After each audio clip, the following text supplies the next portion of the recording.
اور یاد کرو جب کہ ہم نے کہا فرشتوں سے سجدہ کرو سب کے سب آدم کو، جھک جاؤ آدم کے سامنے، فسجدوا، ان سب نے سجدہ کیا، الا ابلیس، سوائے ابلیس کے۔ البتہ اس آیت میں ایک مغالطہ پیدا ہوتا ہے، الا ابلیس، سوائے ابلیس کے۔ مغالطہ یہ پیدا ہوتا ہے کہ شاید وہ بھی فرشتہ تھا، اس لیے کہ حکم تو فرشتوں کو دیا گیا تھا۔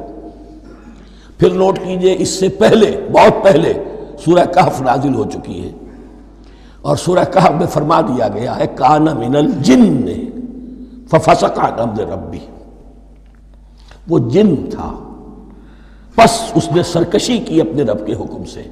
فرشتے کی شان یہ نہیں ہے، وہ اللہ کے کسی حکم کی سرتابی نہیں کرتا۔ لا یعصون اللہ ما امرہم ویفعلون ما یؤمرون، وہ اللہ کے کسی حکم کی نافرمانی نہیں کرتے اور جو حکم ملتا ہے بجا لاتے۔ یہ جنات کے اندر اختیار تھا، جیسے اختیار انسانوں کو دیا گیا ہے۔ جنات میں نیک بھی ہیں، بد بھی ہیں، اعلیٰ بھی ہیں، ادنا بھی ہیں، جیسے انسانوں میں۔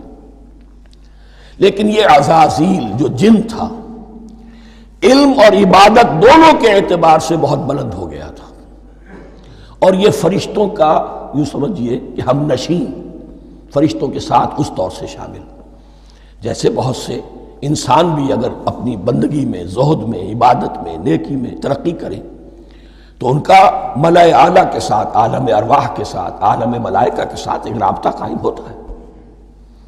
اسی طریقے سے وہ جو عزازیل تھا، جن ہونے کے باوجود اپنی نیکی، عبادت، پارسائی اور اپنے علم میں فرشتوں سے بہت آگے تھا، اس لیے معلم الملکوت کی شکل اختیار کر چکا تھا۔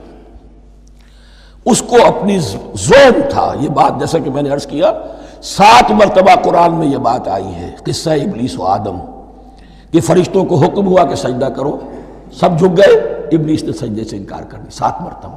یہ 7ویں مرتبہ ہے جو ہم پڑھ رہے ہیں، مصحف میں پہلی مرتبہ آ رہا ہے، ترتیب نزول میں 7ویں مرتبہ آ رہا ہے۔ یہ آدم و ابلیس کا قصہ اس سے آگے سورہ اعراف میں آئے گا، پھر سورہ ہجر میں آئے گا، سورہ بنی اسرائیل میں آئے گا، سورہ کہف میں آئے گا، سورہ طٰہٰ میں آئے گا، سورہ صاد میں آئے گا، 6 مرتبہ مکی قرآن میں، 1 مرتبہ یہاں۔